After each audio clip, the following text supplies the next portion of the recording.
Middle east లో కొనసాగుతున్న war effect Gulf దేశాల్లో మరీ ముఖ్యంగా దుబాయ్ పై తీవ్ర ప్రభావాన్ని చూపిస్తోంది. ప్రస్తుతం దుబాయ్ పరిస్థితి ఎలా ఉందనే విషయాన్ని ఆంధ్రప్రభ ఇప్పటికే చెప్పింది. ఇన్నాళ్లు సేఫ్ ప్లేస్ గా ఎంతో ప్రశాంతంగా ఉన్న దుబాయ్ ఇప్పుడు బోసిపోయింది.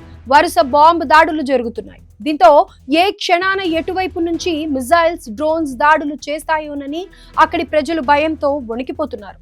ఒక రకంగా చెప్పాలంటే గోస్ట్ సిటీగా మారిపోయింది. సరిగ్గా ఇలాంటి టైంలోనే ఇరాన్ మరోసారి దుబాయ్ ఎయిర్పోర్ట్ టార్గెట్ గా డ్రోన్ దాడి చేసింది. మరి ఇప్పుడు దుబాయ్ లో పరిస్థితులు ఎలా ఉన్నాయో తెలుసుకునే ప్రయత్నం చేద్దాం. దుబాయ్ అంటే నార్మల్ గా పెద్ద పెద్ద భవనాలు, రిసార్ట్లు, మిచెలిన్ స్టార్ రెస్టారెంట్లు, షాపింగ్ మాల్స్ ఇలా బెస్ట్ టూరిజం స్పాట్ గా ఉండేది. కానీ ఇప్పుడు పశ్చిమాసియాలో ఏర్పడిన ఉద్రిక్తతతో దుబాయ్ పరిస్థితి మొత్తం మారిపోయింది. ఈ యుద్ధంతో దుబాయ్ రోజు రోజుకు గోస్ట్ సిటీగా మారిపోతోంది. దీనికి కారణం గల్ఫ్ దేశాలను టార్గెట్ గా చేసుకుని ఇరాన్ దాడులు చేయడమే. దుబాయ్ పై ఇరాన్ భీకర దాడులు చేస్తోంది. అక్కడ ఎయిర్పోర్ట్ సమీపంలోని ఓ ఇంధన ట్యాంక్ పై ఇరాన్ డ్రోన్ తో దాడి చేసింది. దీంతో ఆ ప్రాంతంలో భారీగా మంటలు చెలరేగాయి. ఇవాళ తెల్లవారుజామున 4 గంటల సమయంలో ఈ బ్లాస్ట్ జరిగిందని తెలుస్తోంది. వెంటనే సంఘటనా స్థలానికి చేరుకున్న ఎమర్జెన్సీ టీమ్స్ మంటలను అదుపులోకి తెచ్చాయి. ఈ దాడి జరిగిన నేపథ్యంలో ముందు జాగ్రత్త చర్యగా ఎయిర్పోర్ట్ అధికారులు విమాన కార్యకలాపాలను టెంపరీగా నిలిపివేశారు. పలు ఎయిర్లైన్స్ తమ ఫ్లైట్ షెడ్యూల్లో మార్పులు చేర్పులు చేయాల్సి వచ్చింది. కొన్ని విమానాలు ఆలస్యంగా బయలుదేరగా మరికొన్నింటిని ఇతర విమానాశ్రయాలకు మళ్లించారు. అయితే ఈ డ్రోన్ దాడిలో ఎవరికీ ఎలాంటి గాయాలు కాలేదు. అందరూ సేఫ్ గా ఉండటంతో బిగ్ రిలీఫ్ దక్కిందనే చెప్పాలి. ఈ ఇరాన్ డ్రోన్ దాడికి సంబంధించిన వీడియో ప్రస్తుతం సోషల్ మీడియాలో వైరల్ గా మారింది. నిజానికి దుబాయ్ ఇంటర్నేషనల్ ఎయిర్పోర్ట్ వరల్డ్ లోనే ఎప్పుడూ రద్దీగా ఉండే ఎయిర్పోర్ట్. ఇది ప్రధాన రవాణా కేంద్రం. ఇరాన్ ప్రతీకార దాడులు మొదలుపెట్టిన రోజు నుంచి ఇప్పటి వరకు చాలా సార్లు ఈ ఎయిర్పోర్ట్ పై డ్రోన్లతో విరుచుకుపడింది. ఈ నెల 7న కూడా అటాక్ జరిగింది. ఇదిలా ఉంచితే రీసెంట్ గా యునైటెడ్ అరబ్ ఎమిరేట్స్ లోని 3 పోర్ట్లను ఖాళీ చేయాలని ఇరాన్ పిలుపునిచ్చిన సంగతి తెలిసిందే. అయితే ఈ ప్రకటన చేసిన ఒక రోజు తర్వాత ఎయిర్పోర్ట్ పై దాడి జరగడం గమనార్హం.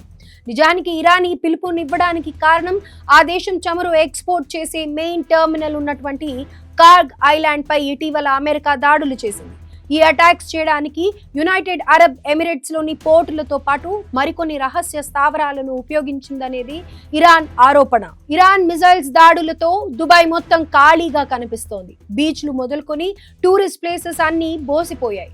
గుచి వంటి హై ఎండ్ షాప్స్ సైతం మూతపడ్డాయి. అలాగే Dubai Parks and Resorts, Ain Dubai observation wheel, Global Village theme park వంటి ప్రముఖ పర్యాటక ప్రాంతాలు సైతం టెంపరీగా క్లోజ్ అయ్యాయి.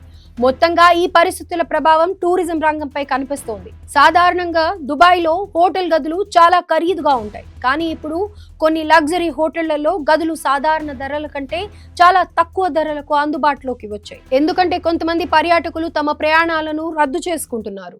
నార్మల్ గా వీకెండ్ టైంలో హెవీ ట్రాఫిక్ తో కిక్కిరిసిపోయే దుబాయ్ ఇప్పుడు ఎలాంటి హడావిడి లేకుండా రోడ్లన్నీ ఖాళీగా కనిపిస్తున్నాయి. అంతేకాదు ఇప్పటికే యుద్ధం ప్రభావంతో సంపన్నులు, ఇన్వెస్టర్స్ దుబాయ్ని విడిచిపెట్టి వెళ్తున్నారు.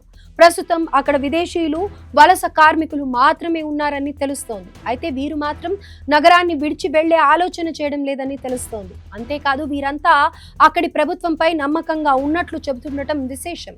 మరోవైపు దుబాయ్ ఆర్థిక వ్యవస్థను నడిపే కార్మికుల జీతం మాత్రం పెద్దగా మారలేదని చెప్పాలి. ఎంతటి ఉద్రిక్తత పరిస్థితులు ఉన్నప్పటికీ, డ్రోన్ల దాడులు జరుగుతున్నప్పటికీ డెలివరీ డ్రైవర్లు, నిర్మాణ కార్మికులు వంటి వారు భయంతోనే తమ పనులు చేసుకుంటున్నారు.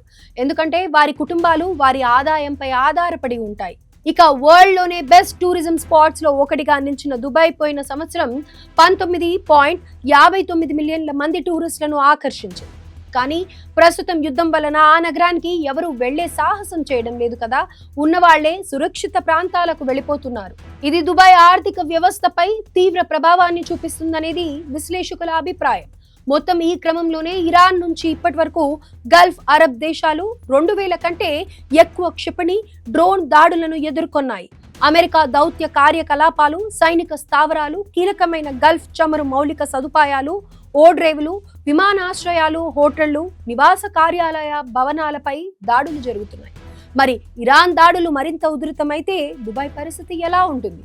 వాణిజ్యం, టూరిజం, రియల్ ఎస్టేట్ రంగాల్లో ఎలాంటి ప్రభావాన్ని చూపిస్తుంది? రానున్న రోజుల్లో ఏం జరుగుతుంది అనేది చూడాల్సి ఉంది.